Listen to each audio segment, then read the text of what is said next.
Bueno, buenas tardes Juan Camilo y María Paula. Hoy tenemos un invitado especial que es Juan Camilo Rojas, quien nos va a ayudar a comprender un poco eh, el momento económico que estamos viviendo y la reforma tributaria que presentó el gobierno que se cayó. Digamos que nosotros venimos haciendo una serie de entrevistas con diferentes personajes sobre los diferentes puntos de vista desde donde se puede analizar toda esta situación tan supremamente compleja y tan supremamente confusa que tenemos en el país ahorita, como tratando nosotros de llevarle a nuestra audiencia como eh, ayudarles a despejar un poco todo el ruido que hay alrededor de este tema del paro y de las protestas en la calle. Entonces hoy tenemos a Juan Camilo, que es economista con maestría de la Universidad del Rosario. Cuenta con 17 años de experiencia profesional en los que ha trabajado como investigador en la Facultad de Economía de la Universidad del Rosario y es profesor de la misma universidad y del CESA, entre otras. También trabajó en la gerencia de planeación y entorno de la Dirección General del Banco Caja Social y se desempeñó como asesor en la Subdirección General del DANI. Trabaja en Credit Corp Capital desde hace 10 años, donde ha estado a cargo del seguimiento de economías globales en países desarrollados y emergentes, y actualmente es el vicepresidente regional de estrategia de inversiones en el equipo de soluciones de portafolio. Entonces, bienvenido Juanca. Pala, si quieres arrancamos con la primera pregunta. Bueno, sí, muchas gracias. Pues queríamos preguntarte, nosotros también hemos estado haciendo diferentes investigaciones, tanto yendo a preguntar a las personas que han estado marchando, y a veces vemos como que no hay mucha claridad con respecto a por qué se está marchando, cuáles son las verdaderas razones.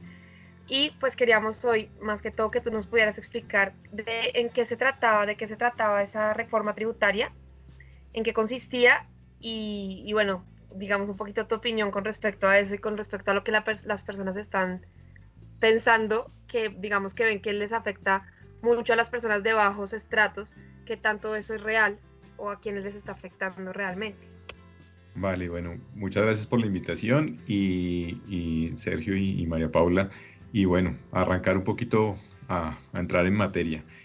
La reforma tributaria que se presentó, digamos, me voy a ir primero como por el lado técnico de explicar bueno, ¿para qué necesitamos una reforma tributaria y por qué era necesario como presentarla?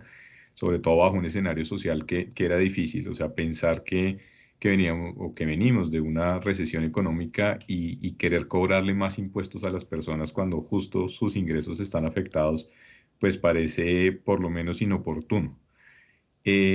Por el lado técnico, pues uno lo que debe pensar es que durante el año pasado, cuando tuvimos todo este tema del coronavirus y obviamente tuvimos ese cierre prolongado que tuvimos desde marzo hasta septiembre, donde casi que ni siquiera podíamos estar en la calle, ahí muchas personas perdieron el empleo. Entonces, de ahí parte, digamos, como el problema, entre comillas, de lo que pasó con las finanzas públicas del gobierno. A partir de ahí, pues, se le exigió un poco al gobierno y digamos que era un deber ser que el gobierno tratara de subsidiar a las personas lo máximo posible. Hubo muchas medidas dentro de eso, entre ellas, por ejemplo, suspender el cobro del IVA en la telefonía celular, por ejemplo, y en el Internet, que era como una de las bases importantes para los que seguimos en teletrabajo, pues poder tener acceso más sencillo a eso. Los niños que tenían que hacer su colegio desde la casa, pues digamos también tener acceso a ese servicio público sin cobros extras. Entonces ese fue un primer esfuerzo del gobierno, dejar de cobrar ese impuesto a los servicios públicos, en particular pues eso desde luego implica una menor tributación o un menor ingreso para el gobierno, lo que implica que sus arcas pues disminuyen un poquito. Adicional a eso, pues lo que se hizo fue empezar a subsidiar a las personas, a darles algún tipo de ingreso. Entonces ahí se lanzó la estrategia de ingreso solidario, donde las familias recibían mensualmente un pago de un ingreso que no alcanzaba a ser un salario mínimo, era como la mitad de un salario mínimo, casi que por hogar. Y eso, pues, desde luego, generó una erogación adicional al gobierno que no se tenía, pues, desde luego, dentro de los planes o de los presupuestos armados para el año 2020. Entonces, ¿eso qué hizo? Que el endeudamiento que tenía el país, que era de alrededor del 45% del Producto Interno Bruto, pasara al 65% del Producto Interno Bruto. Entonces, 20 puntos, digamos, porcentuales del PIB. Al final pensemos que el PIB son más o menos 1.000 billones. Entonces, pensar en un 20% son 200 billones de pesos adicionales que efectivamente pues el gobierno no tenía entre el bolsillo y pues tuvo que salir a buscarlos vía deuda. Eso por el lado técnico, entonces lo que te hace es que tienes un descuadre en tus cuentas, entonces tenemos que intentar cuadrar esas cuentas. ¿Qué más hizo el gobierno en ese sentido? Entonces, antes de llegar, digamos, a la reforma, en septiembre se vencían los beneficios para las personas, entendiendo que en ese momento, pues, cuando arrancó todo este tema, todos creíamos que era temporal, que se iba a encontrar una solución rápida, que el virus iba a mutar de tal forma que nos íbamos a volver resistentes a él y ya no tendríamos ni siquiera necesidad de esperar la vacuna. Pero pues lo que nos demostró la realidad es que sí necesitábamos la vacuna, que era un proceso que iba a durar más tiempo. Entonces, digamos que los efectos económicos se extendieron mucho más allá de lo que el gobierno esperaba y en septiembre decidió extenderlos hasta junio de este año. Entonces, pues obviamente ese primer esfuerzo que hizo lo extendió por más tiempo y eso pues seguía generando gastos adicionales para el gobierno. Entonces, para tratar de cubrir eso, ese mayor gasto y tratar de mantener los programas sociales vigentes para que las personas pues no tuvieran ingresos cero mientras se abría nuevamente la economía y se empezaban a generar nuevamente empleos, pues evidentemente había que buscar formas de financiación. Y una de las formas de financiación pues, es aumentar los tributos, entonces, aumentar los impuestos, aumentar los ingresos del gobierno para tratar de cubrir esos huecos o esos faltantes y poder seguir financiando esos programas pues, que eran evidente o que son evidentemente una forma de tratar de evitar un colapso o que la gente entre en pobreza. Incluso pues, las cifras recientes muestran que con todo y eso casi 5 millones de personas entraron a pobreza o a niveles de pobreza. Entonces, esa es como la explicación técnica del por qué una reforma y por qué se requería esa reforma tributaria. Eh, Ahí pues obviamente, y ya mirándolo por el lado social, como les decía, no luce oportuna, digamos, como que el momento no es el mejor para pensar que efectivamente las personas con sus ingresos golpeados tengan para pagar más impuestos. Entonces, siempre lo que se piensa es, ok, a los que menos mal debió haberle sido es a los que más tienen, ¿listo? Entonces, a los estratos altos, a las personas que son dueñas de empresas o de capitales son las que en realidad tienen cómo sobrevivir con sus ahorros. Entonces, esas son las que deberían tributar más. Y al final, lo que se encuentra uno en el texto de la reforma que se cayó es que alcanzaba a tocar parte de la clase media, que era el estrato 4. Entonces, quedaban los estratos 4, 5 y 6 financiando buena parte de los tributos adicionales que se iban a requerir. Pero al tener ya el estrato 4 adentro, eso empieza a tocar, como les digo, parte de la clase media.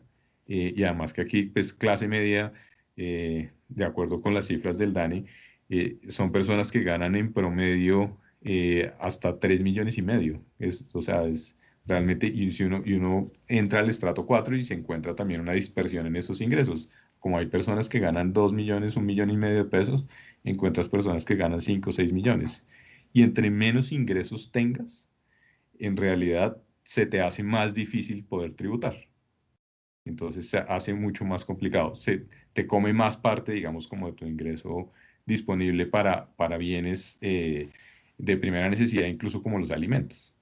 Entonces, pues desde luego, eso es lo que pudo, digamos como el florero de Llorente en ese caso, que pudo haber molestado a la población cuando se le tocan sus ingresos vía tributos. Gracias. Juanca, usted ya nos estaba hablando un poco de la razón de ser de la reforma y de la destinación de los recursos que estaba esperando el gobierno recaudar, para dónde iban a ir. ¿Nos podría contar en qué proporción estaban destinados? Y porque, según lo que le entendí, una parte estaba destinada a cubrir como el hueco fiscal y el endeudamiento que ha venido adquiriendo el gobierno, y otra parte a continuar sosteniendo los programas sociales de ayuda para la pandemia, ¿cierto? Sí. Pues son dos preguntas. ¿En qué porcentajes? Y número dos es si con ese recaudo que se esperaba se lograba trancar el hueco, o sea, como parar y que no siguiera creciendo el hueco, o lograba regresar, devolverlo y digamos, irlo tapando. Entonces, bueno, el tamaño de la reforma al final eran 2 puntos del PIB. Entonces eran alrededor de unos 20 billones, entre 20 y 24 billones de pesos lo que se esperaba recaudar. Entonces, con ese 2% del PIB, al final, si uno lo divide, entonces queda más o menos 1,4% para cubrir ese hueco de lo que ya se gastó, y el restante 0,6% para mantener los programas sociales por un tiempo más, pues, para mitigar los efectos de la pandemia. Entonces ahí con su segunda pregunta de, bueno, listo, ya tengo 1,4 en este caso, que más o menos ese 1,4 son 14 billones, mal contados, para tratar de tapar ese hueco. ¿Qué tanto eso me ayuda? Porque al final, pues hablábamos ahorita, no, el endeudamiento subió 20% del PIB, entonces pues esos son 200 billones y voy a tratar de cubrirlos con 14, pues en realidad, evidentemente, me va a demorar unos años en cubrirlo. ¿Listo? El primer año pues hago ese esfuerzo, pero ya como queda una reforma sobre los tributos, hacia adelante debería mejorar mi recaudo e irlo cubriendo en el tiempo. ¿Listo? Entonces lo que me hace eso es pararme el de sangre, digamos, en términos de erogaciones de gasto. Entonces, pero no me cura la herida todavía. ¿Listo? La herida sigue abierta por un tiempo hacia adelante mientras que logro cubrir todo eso. Y en eso sí, en realidad me puedo demorar muchos años, muchísimos. O sea, solamente para pensar el déficit fiscal del gobierno, más o menos el año pasado cerró en niveles alrededor del 8, entre el 8 y el 9%. Llegar al 3%, que es como lo que se considera más o menos normal, nos podríamos demorar 4 o 5 años adelante, o un poco más, de hecho 5 o 6 años adelante, para volver al 3, y ahí todavía seguimos con déficit. O sea, no es que ya llegamos a ese año y no, es déficit cero y pues empezamos a tener superávit, no, eso no pasa. Y entonces el endeudamiento también empieza a bajar lentamente. Entonces, de 65, de hecho este año se tenía presupuestado que incluso con reforma el endeudamiento pudiera subir un poquito más, como al 67, 68, y ahí sí comenzar a disminuir. Pero si uno mira la senda que se tenía vista a como 10 años adelante, en realidad llegaríamos a niveles de endeudamiento del 50%. Entonces, no, ni siquiera alcanzamos a recuperar en tanto tiempo. Entonces, pues evidentemente lo que hacía la reforma era parar ese desangre, hacer sostenible en el tiempo el tema de, digamos, de finanzas públicas, pero pues obviamente sí nos deja un problema que es permanente y que en el tiempo va a permanecer hacia adelante, y por eso se justificaba tener esa reforma que garantizara mayores ingresos para el gobierno. Ya usted nos explicó que desde su punto de vista la reforma sí es necesaria por el momento económico del país, por el hueco fiscal, por la necesidad de ayudas económicas. En su opinión, hemos escuchado a otros analistas hablando de que había otras reformas, otros cortes, digamos, en el gasto que también podrían ayudar como a paliar esto mejor.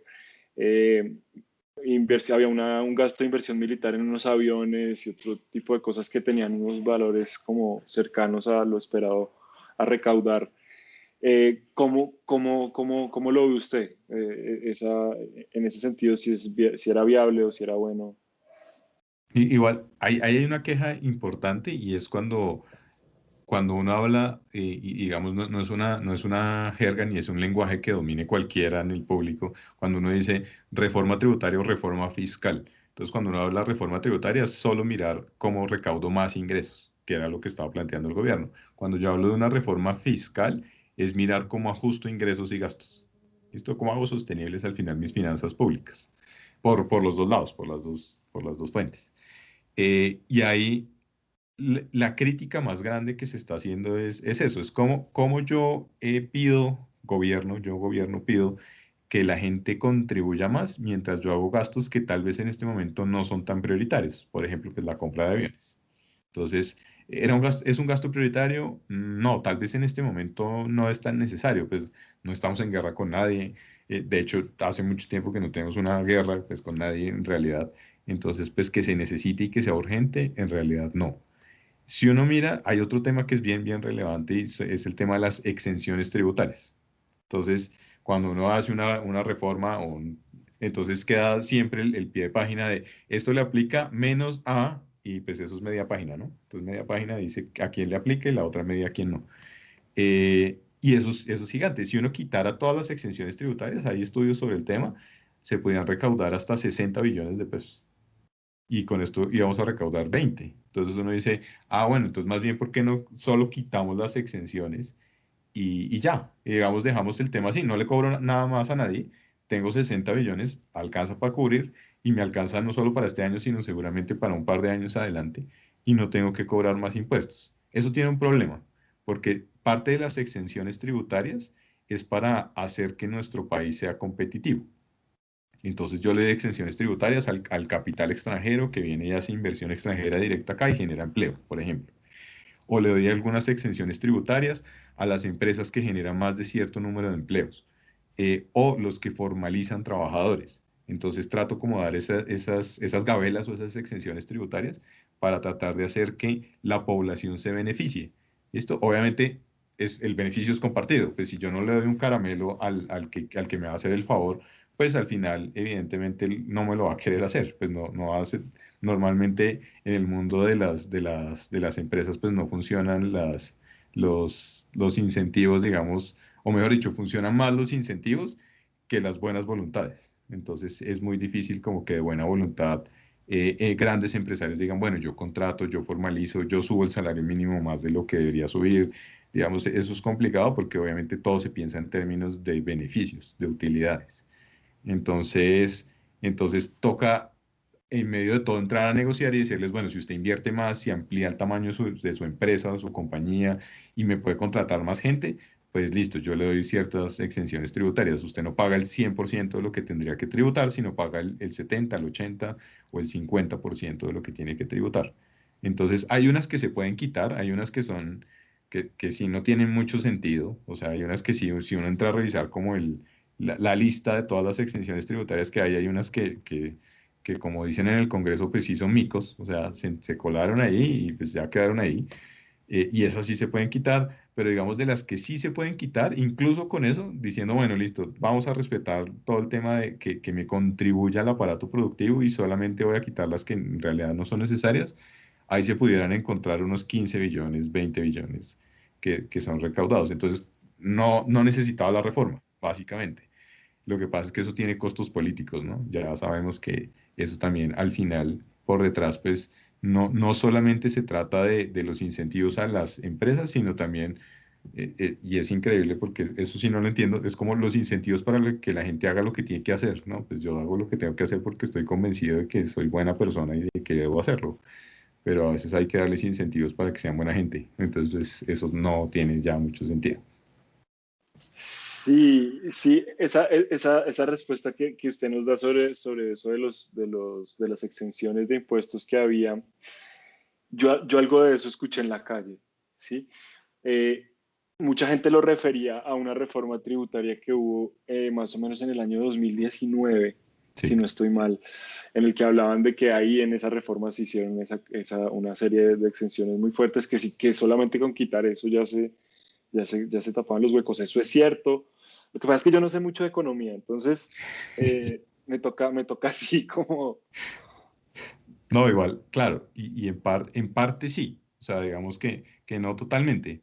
Al final, como le digo, hay cosas y digamos en la calle se entiende y en la calle pues al final uno pregunta y pues a la gente no le gusta que le digan que un congresista se gana 32 millones o 35 millones, porque al final no entienden, es como bueno, porque además pues ellos mismos hacen su mala fama de que los toman ahí y están o durmiendo o haciendo otra cosa o jugando con el celular. Entonces, pues evidentemente crea fama y ya. Entonces, evidentemente causa como disgusto que uno diga, bueno, ¿y por qué no se ahorran el salario? Que es otra de las cosas que seguramente en la calle también se habla mucho, es ¿por qué no les bajan el salario a los congresistas? ¿O por qué no, si son 400, realmente necesito 400 o 500 congresistas para hacer el trabajo legislativo del país? ¿O realmente solo con 100 o con 200 pudiera hacer exactamente lo mismo? Entonces ahí son dos implicaciones diferentes. ¿Les puedo bajar el sueldo? Digamos que legalmente no, pero pudiera ser una ley para poder hacerlo. El problema es ahí, tengo que hacer una ley que tiene que pasar por quién, pues por el Congreso que lo tiene que aprobar para bajarse ellos mismos su salario. Entonces, no es tan fácil. Y pues por obvias razones, no es fácil. O sea, si a mí me preguntaran, ¿se bajaría su sueldo? Y pues yo diría, no, pues no. ¿Cuál es el incentivo a bajarme el sueldo? Pues no, ninguno. Si me explican y me dicen, se lo va a bajar temporalmente, pues para que ayude a alguien, bueno, tendría que evaluar las condiciones y de pronto digo, bueno, entonces sí, puede ser, pero permanentemente no. Entonces me dicen, bueno, entonces usted no se quiere bajar el salario, entonces su grupo es de 5 personas, sabe que se lo va a bajar en 3 personas. Y voy a echar a 2 para ahorrarme esa plata y para poder tener más plata disponible para hacer otras inversiones u otras cosas. Entonces, ahí sí le gusta o no le gusta. Entonces, ahí uno dice, bueno, pues no sé, de pronto con 3 alcanzamos a hacerlo de 5. Bueno, de pronto sí, de pronto no. Entonces, de pronto puedo cumplir o incumplir. Listo, en el trabajo legislativo es básicamente lo mismo. Es como, usted en serio necesita, usted ganarse 35 millones y tener un grupo de personas de entre 5 y 10 asesores que están detrás suyo, o sea, entonces al final en el Congreso no son 500 personas, sino eso multiplicarlo por 10, más o menos. No todos ganan 30 millones, claramente, pero digamos, pues tengo mi unidad de trabajo legislativo que también es un costo adicional, digamos, a cada congresista, que es con lo que le pago pues a mi equipo de asesores. Entonces realmente necesito tantas personas haciendo, o se producen efectivamente tantas leyes en este país que necesito tantos congresistas como para estar mirando tantos temas. A veces uno encuentra que no tanto. El problema es, entonces, quite la mitad. ¿Y qué pasa con la representatividad de las regiones? ¿Qué pasa con la representatividad de los partidos? Al final, si uno recorta, tal vez llegaría a ser más conveniente para los partidos más grandes. Entonces es como, bueno, recorte, entonces desaparecen partidos pequeños, que son de representación normalmente de minorías. Entonces, evidentemente, eso lo que hace es de pronto que el proceso democrático no sea tan democrático, sino que quede centrado nuevamente en una élite de poder. Entonces, eso es lo que la gente no evalúa cuando dice las cosas. Claro, es muy justo desde el lado monetario, si se quiere, ok, hagamos menos gastos, pero ¿eso qué implicaciones tiene? Entonces, las implicaciones es, si reduzco el número de personas, puede que afecte la representatividad. Y si aumento o si disminuyo el salario, pues si ahora no tiene incentivos para trabajar más o menos bien, pues si me bajan el salario, creo que menos. Entonces, pues al final eso no es del todo claro. Y si uno lo mira, bueno, entonces le bajo el salario y eso entonces termina siendo competitivo frente al sector privado, entonces alguien va a querer entrar a ser parte digamos, como de la rama legislativa. Digamos, eso tiene al final unas grandes implicaciones. Yo el otro día hice una cuenta y dije, bueno, si le bajo el salario de los 30 millones a 10 millones, a todos los congresistas, ¿cuánta plata en serio me ahorro al año? Y me daba algo así como 70.000 millones. Entonces, eh, obviamente es plata, es importante, pues 70.000 millones no están a la vuelta de la esquina, pero también me daba que con eso podía pagarle un salario mínimo permanente durante un año a 6.000 personas. Entonces, ¿soluciona el problema? En realidad no, porque ahorita les acabo de hablar de 5 millones de personas que entraron a pobreza, por ejemplo. Entonces, no es que en realidad solucione el problema, eh, aunque se vería bien, digamos, socialmente se vería como, bueno, entonces sí pudieron hacerlo, entonces sí pudieron contribuir. Por algo se comienza y es algo que también es parte de la crítica, es porque son 6.000 personas, entonces mejor no hacer nada. No, de pronto sí, pero ¿y entonces cómo hago para compensar a las otras 4.994.000 personas que no van a entrar a ser beneficiadas de eso? Entonces no es tan sencillo. Tengo que hacer un programa que me pueda garantizar algo más de universalidad. Y con esos recursos no logro universalidad. Entonces no, y si pierdo posiblemente representatividad, eficiencia, etcétera. Entonces, pues, digamos, el costo-beneficio tampoco es que me dé demasiado. Uy, ese es un punto interesante, Juanca, el que tocó, porque él sí, o sea, digamos que básicamente muchas personas en la calle y hasta uno mismo a veces como que dice miércoles, ¿qué realmente llegaría a solucionar ese recorte, esos recortes al Congreso, pues al tamaño del Congreso y al sueldo de los congresistas? Pues realmente es muy pequeño con respecto al problema económico global que hay. Casi Sí, que exacto. es No o sea, no logro. resuelve nada. Sí, no Sí. resuelve, eso no resuelve nada. Bueno, gracias porque ese es un punto importante. Sí, uno sabe que a mí no me fascina que los senadores, esos mamagallistas que apagan la cámara en las sesiones virtuales y quién sabe qué andan, ¿sí me entienden? Se ganen toda esa plata. Claro, uno ve que eso también es un estímulo para tener personas como valiosas y como con una buena preparación versus los salarios que se pueden pagar, que se pueden ganar en las empresas privadas. Eh, pero pues digamos que esta conversación nos da la dimensión realmente de qué es eso como versus el problema global de la economía. Entonces eso es un buen punto. No tocamos el tema de la reforma del 19, Ah, sí, pero, pero pero pues, vale, se la junto con otra pregunta. Ya estuvimos revisando un poco sobre todo las destinaciones que estaban propuestas en la reforma y pasamos, digamos que tangencialmente a las fuentes, ¿cierto? Expliquemos un poquito más quiénes eran las fuentes, sí, estratos 4, 5 y 6, en qué medida los afectarían a cada uno de ellos. Sí, es esas dos cosas. listo, listo. Sí, bueno, le respondo primero la otra porque si no otra vez se la engaveto por ahí y mejor dicho. Efectivamente, no solo la reforma del 19, que al final, bueno, fue tramitada el 18, fue mal tramitada, y tuvo unos vicios ahí constitucionales que tocó volver a aprobar en 2019, pero digamos, estamos haciendo una reforma cada 2 años. Desde el 1991 llevamos 15 reformas con esta. Entonces, si uno hace las cuentas en 30 años, 15 reformas, pues una cada 2 años, en realidad eso tiene unos problemas. Y dentro de todas esas reformas se han venido arrastrando como esos exenciones. Estos nacen unas nuevas, se derogan unas, pero digamos que más o menos se han venido arrastrando desde el comienzo unas y se han venido sumando y sumando y sumando. Por eso, digamos, a hoy es una cantidad tan grande.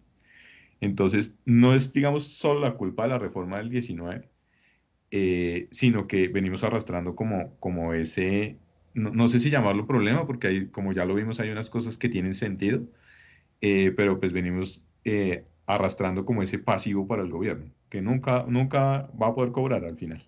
Entonces lo tiene ahí, lo tiene ahí, lo tiene ahí, y al final nunca se beneficia de eso, digamos, tangiblemente en términos de dinero para usar. Puede ser que intangiblemente sí, en que más personas están consiguiendo trabajo, en que pueda haber algo más de formalidad, pero eso no está 100% demostrado, porque nuestra informalidad antes de la pandemia sí había bajado, habíamos bajado casi de un 65%, póngale que terminando los 90, comenzando los 2000, la informalidad era más o menos de un 65-70%, y previo a la crisis ya estábamos cercanos al 50%, que igual es un montón. O sea, pensar en que el 50% de los trabajadores son informales quiere decir que no tienen salud, no tienen pensión, nada de eso. Eh, y ahora estamos volviendo a niveles de 54, 55, entonces la informalidad sigue creciendo y posiblemente va a seguir creciendo. Con ese número de personas que cayeron en niveles de pobreza, seguramente la informalidad va a seguir nuevamente creciendo, y eso es un retroceso importante como país, y puede generar al final más gastos hacia adelante, porque pues uno al final no puede dejar que esas personas, si necesitan un servicio médico, pues que miren a ver qué hagan, ¿no? Obviamente hay que atenderlos. y obviamente hay que buscar por programas tipo Sisbén o lo que sea, tratar de identificarlos y obviamente llevarlos a que tengan acceso a educación, salud, servicios públicos, todas las necesidades básicas insatisfechas. Eso por el lado de las reformas anteriores. Por el lado de la reforma que se cayó, ¿cómo iba a ser como la distribución de los tributos? Entonces, por IVA se iba a recaudar el 0,6% de ese 2% que dijimos que valía un poco la reforma. Cobros a personas naturales, o sea, ampliación de la base gravable de la renta principalmente, sobretasa a la renta, que era que nos cobraban el 10% de impuesto a las personas que ganaban más de 10 millones como una sobretasa a la retefuente. Eso al final era un recaudo de casi 1,4% de esos 2 puntos. Personas jurídicas, que es empresas, o sea, sobretasas a las compañías, a las utilidades, etcétera, dividendos y ese tipo de cosas, era 0,3%. Y había digamos, como una fuente negativa, que era un incremento en el sistema general de participaciones, que eso seguramente era subsidiar a más personas de estratos bajos. Eso caía un 0,4%. O sea, al final el recaudo, digamos, por sistema general de participaciones caía un poco. Y llegaba a ese 2%. Entonces, ahí lo más grande era la contribución de personas naturales. Y si uno suma IVA y personas naturales, que es al final lo que, digamos, lo que puede afectar a nosotros, a los del común, al final uno llegaba a que eran 2 puntos, pues casi que todo el tamaño del recaudo. Entonces, ¿qué molestaba mucho? El IVA. Entonces, nuevamente, cuando uno cobra un IVA, eso es un impuesto general. Ya con el hecho de que usted vaya a un supermercado y compre un bien, mejor dicho, nadie lo obliga a comprar ese bien. Pero si ese bien es de primera necesidad, como puede ser el huevo, como puede ser el azúcar, la sal, etcétera, que fue lo primero que se habló, pues evidentemente cada vez que usted va al supermercado y los compra, pues ya está pagando el tributo, simplemente por consumirlos. Si uno mira qué pasa, y eso sí le aplica igual a todos los estratos, eso sí no es, o sea, la única forma de hacerlo como por escalas, si uno quisiera, es que tuviéramos un sistema de tributación tan avanzado como que con la cédula identificaran ustedes qué estrato es y con eso le cobraran diferente. Eh, Hacia allá deberíamos ir, digamos, los sistemas lo pueden hacer, lo que pasa es que eso pues implica gastos y, digamos, cosas más adicionales. Pero digamos que como ese impuesto le aplicaba a todo el mundo, ahí hay que hacer una claridad, y es que cuando el DANE, por ejemplo, parte entre ingresos bajos, medios y altos, la forma de medir la inflación. La inflación se mide a partir de una canasta de 500 bienes que representan todos los grupos de gasto que tenemos las personas, que ahí está alimentos, vestuario, vivienda, transporte, comunicaciones, diversión, entre otros. ¿Listo? Son cerca de 12 subgrupos sobre los cuales están divididos ese número de bienes. Si uno mira lo que es para los hogares de ingresos bajos, los alimentos pesan cerca de un 30% del gasto total. Entonces uno dice, ok, bueno, pues es lo lógico. Pero si uno mira lo que pasa con los ingresos altos, eso pesa el 15%. ¿Listo? Casi la mitad. Entonces, si a los dos nos van a cobrar lo mismo, porque la libra de sal pues cuesta lo mismo, el IVA es el mismo, ¿a quién le afecta más? Pues obviamente al que le pesa más dentro de sus gastos. Entonces, pues evidentemente ahí va contra los ingresos bajos y medios, no tanto contra los ingresos altos. Entonces, ese era el primer gran problema, digamos, obviamente para las personas, que tiene toda la lógica. Ya después el presidente dijo, no, entonces, espere, IVA no va, eso quítenlo, sáquenlo de ahí. Ok, perfecto. Solamente a bienes que se puedan considerar como suntuarios. Entonces, no sé, a embutidos, a cosas así que no consuman normalmente los hogares de ingresos bajos, sino que más bien estén como más afiliados a los ingresos altos. Eso puede ser cierto y no puede ser cierto. A veces es fácil de discriminar, a veces no. Pero bueno, digamos que era una refinación a lo inicial. El segundo, que era personas naturales, entonces dijeron, claro, hagamos una cosa que es genial y es ampliemos la base de los que contribuyen con impuesto a la renta. Entonces, claro, entre más contribuyentes tenga, pues más ingresos puedo generar. Buenísimo, esa es la idea. Ahora, ¿a dónde lo va a ampliar? Porque es que ya tenía personas que ganaban desde 3,5 millones en adelante que pagaban, que declaraban y pagaban impuesto de renta. Entonces ahora lo quería bajar ¿a dónde? A 3 millones, 2,8 millones. Entonces pues evidentemente eso empezaba a afectar a mucha más gente. Entonces, y 2,8 millones no es que sea, digamos, un salario altísimo. Es un salario que uno pudiera considerar normal, y en realidad, digamos que si yo a eso le empiezo a quitar por tributos cosas, pues obviamente cada vez menos ingreso disponible. Entonces, ¿a qué le quito? Entonces tengo que empezar a ajustarme en gastos. Entonces, gasto menos en educación, gasto menos en alimentos, gasto menos en vestuario, en diversión incluso. Entonces, ¿en qué gasto menos?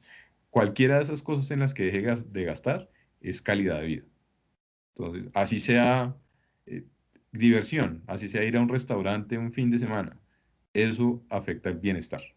¿Listo? Así sea lo que hablábamos en otra oportunidad, ir al estadio, eso afecta mi bienestar. Entonces, pues evidentemente porque es parte de mi esparcimiento, de mi ocio, de lo que yo pago por ser feliz al final. Entonces, pues evidentemente eso era lo que las personas decían, tampoco es justo. Tampoco es justo. Y entonces, claro, ahí empiezan las comparaciones de lo que hacíamos anteriormente. Entonces, porque a mí sí y al congresista no, o porque a mí me sube solo el salario el 3% del congresista al 5%. Entonces, pues evidentemente eso empieza a generar ese tipo de, como de no entendimientos y obviamente de rivalizar frente a lo que es, digamos, como el armado del Estado y la forma como está concebido. Esos eran tal vez los dos impuestos que generaban mucho más preocupación o malestar dentro de la sociedad. Sí, pues a mí me causa ahorita como inquietud que, bueno, ya se cayó la reforma y ahorita están como exigiendo ciertas cosas que según lo que tú nos has explicado, pues estaban en la reforma, ¿no? No sé si nos puedes contar específicamente qué cosas están ahorita reclamando y en realidad estaban y de pronto la gente no leyó o no indagó bien qué era lo que estaban tratando de tumbar cuando se dan cuenta ahorita que necesitaban ciertas cosas que ya estaban como pensadas en la reforma. Claro, al final digamos que dentro del armado de la reforma, lo primero era el ingreso solidario, que es nuevamente que los hogares no se queden en ingreso cero así no tengan trabajo. Entonces, pues el ingreso solidario al final pesaba un 0,4% de ese 2% que iba a ser el tamaño total de la reforma. Eh, la gente lo reclama mucho, y entonces dice, no, pero el gobierno se va a gastar un montón de plata otra vez en aviones y en no sé qué, entonces endeudó un montón y entonces, claro, eso lo tiene que pagar, entonces todos los vamos a pagar. Eh, pero entonces, si el gobierno no hace eso, pues en realidad no hay plata para continuar con esos programas sociales como este. Por eso era que el ministro Carrasquilla decía, me quedan 6 semanas de caja. Listo, que al final esa fue una de sus frases célebres de salida. Esa y la de los huevos de 1800 y así. Pero bueno, me quedan 6 semanas de caja. Y no es que el país iba a quebrar en 6 semanas, sino que le quedaban 6 semanas para seguir girando el ingreso solidario a las personas. Y ese era un mecanismo un poco de presión para decir, necesito aprobar esto ya, apruébenme esto ya, porque si no, pues no les puedo dar más ingreso solidario. O sea, al final no tengo de dónde sacar el dinero para seguir con ese beneficio. Ese era uno. Había un segundo ítem que pesaba un 0,1%, que era la promoción del empleo y los subsidios a matrículas. Entonces, los subsidios a matrículas han sido bastante publicitados esta semana porque ya el gobierno aprobó para los estratos 1, 2 y 3 el tema de la gratuidad de la educación superior. Entonces, digamos, hacía parte de esa reforma, ya se entró por otro lado, ya, digamos, eso está en marcha. El tema de promoción en el empleo era en parte darle a la gente capacitación, darle a la gente que no le costara, digamos, al final hacer aplicaciones sobre los trabajos, entonces que todo fuera online, digamos, como ese tipo de cosas, o que tuvieras acceso a Internet en los estratos bajos gratis o a un precio mucho más bajo. Ese tipo de cosas al final también entraban dentro del programa digamos, de lo que se tenía concebido de los programas sociales. Y el tercero era el tema de la compensación del IVA o la devolución del IVA. Entonces, eso sigue vigente y, digamos, la reforma anterior lo tenía, entonces, digamos, ese programa pues no desaparece. Y es que para los estratos bajos también tienes devolución del IVA. Entonces, todo lo que tú gastes y te gastes en IVA, te lo devuelven al mes siguiente o en los 2 meses siguientes en un pago directo al hogar. Entonces, sí había una serie de temas que eran importantes mantener, eh, que digamos, como se le hizo tanta propaganda a de dónde voy a sacar los recursos, que era el IVA, la reforma, pues, todo el tema de renta, etcétera, pues evidentemente se dejó de lado en qué voy a usar la plata. Entonces, a eso nunca se le hizo tanta publicidad y, pues uno tiene que ser consciente y ver en cualquier noticiero que uno vea, era muy poca la publicidad que se le hacía a los usos y en cambio sí a las fuentes de cómo se va a cobrar un IVA a la sal, cómo se va a cobrar un IVA.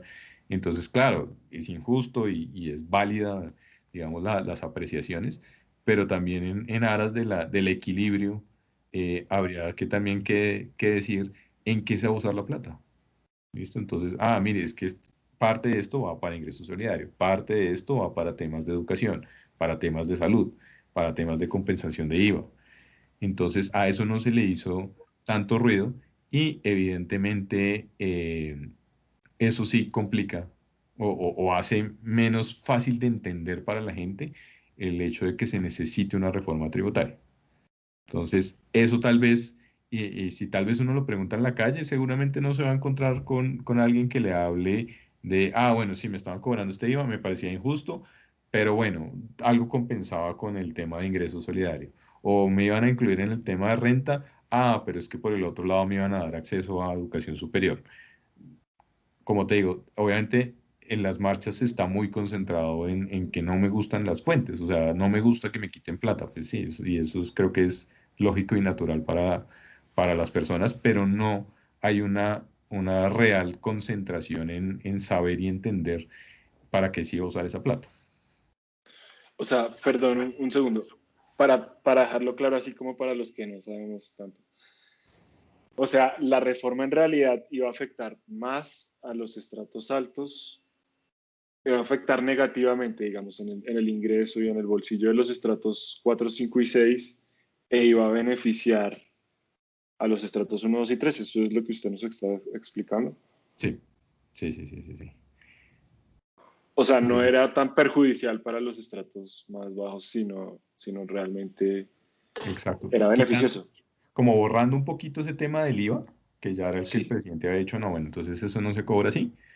Sí eran los estratos 4, 5 y 6 los que al final terminaban asumiendo la carga de la reforma para poder mantener programas que principalmente benefician a estratos 1, 2 y 3. Eso sí es así.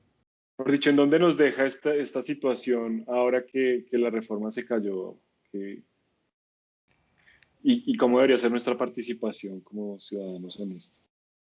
Ahí digamos que, como les decía al comienzo, reforma debe haber, o sea, sí, sí hay que hacer reforma. Entonces, esto nos deja en un escenario donde vamos a tener que reconstruir una reforma que seguramente no va a ser tan gravosa como la anterior y que no vamos a recoger tanto, no vamos a recoger esos 24 billones. De hecho, el nuevo ministro ya ha dicho que con 14 está, eh, y con 14 y disminuyendo ciertos gastos. Entonces ya no se van a comprar los aviones, digamos, había otros gastos que se pueden aplazar y al final no pasa nada. Entonces, con eso se tapa, digamos, el resto para llegar a los 24 billones. Eh, Eso, pues, digamos, a hoy, por más de que uno se los cuente a los jóvenes en la marcha, igual no lo entienden. No, no, como que no, como que no es mi problema es no me cobre nada y deme todo. Entonces es, bueno, ok. Entonces, ¿cómo hago para darte todo? Pues la única forma es, me tengo que endeudar. No hay otra forma en ese momento. Entonces, si no me dejas cobrarte nada, pues tengo que seguir endeudando. Ya voy en el 60% de mi ingreso, que es el PIB.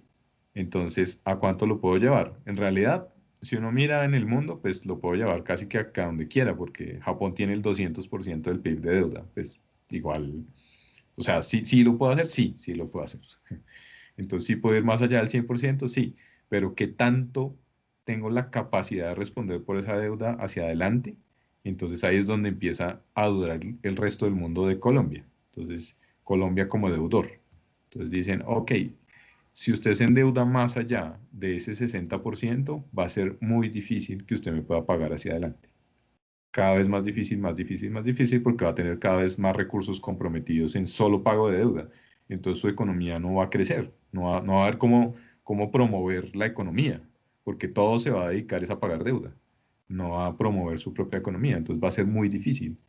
Entonces, tal vez esa conciencia también hay que crearla. Obviamente en eso, en la mitad de eso se atraviesa el tema de corrupción. Pues, si no hubiera tanta corrupción, seguramente haríamos un uso más eficiente de los recursos. Entonces ahí está una crítica que es absolutamente válida de no deberíamos patrocinar la corrupción. Y patrocinamos la corrupción cada vez que cubrimos esos faltantes pagando más impuestos sin importar cómo se haga uso de esos recursos. Entonces, ese es otro problema que es muy válido y que ahí está. Pero también decirle a la gente, es muy difícil darte todo gratis. Es muy, muy complicado. Juan, qué pena lo interrumpo, porque es que usted nos estaba explicando tangencialmente una cosa que ya habíamos hablado antes, que era el asunto del grado de inversión, que eso es un tema que es necesario conocer, Claro, puntualizar. Si nos puede explicar eso, por favor. claro. Nosotros como deudores en el mundo, o sea, Colombia cada vez que emite un bono para endeudarse, para que le presten plata, al final ese bono está calificado con una calificación de riesgo. Entonces, esa calificación va desde la más alta, que es AAA, hasta la más baja, que es D. Entonces, AAA, pues Estados Unidos, Alemania, Francia, Inglaterra, y de ahí para abajo nos empezamos a organizar todos en fila.